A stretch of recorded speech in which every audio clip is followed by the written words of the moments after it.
सदाराम साहेब की 300 वर्ष जन्म जयंती महोत्सव उपलक्ष्य में आप लोग उपस्थित हुए। उन दिव्य महापुरुष के चरणों में वंदन करते हुए परम पूज्य श्रद्धेय संत हमारे बीच नवम पीठ के रूप में विराजमान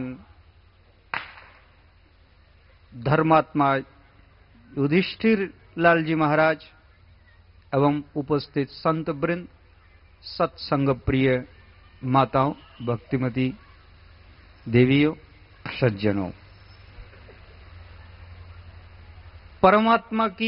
प्रभु परमात्मा की असीम कृपा होती है तभी व्यक्ति को सत्संग, संत समागम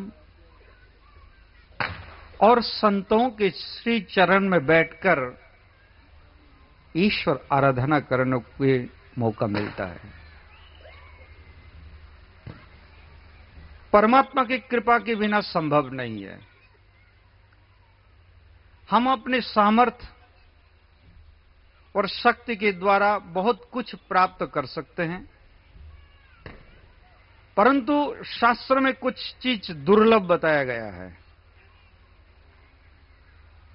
विवेक चूड़ामणि नाम का ग्रंथों में लिखे हैं, दुर्लभम त्रयम एतत् देवा अनुग्रह।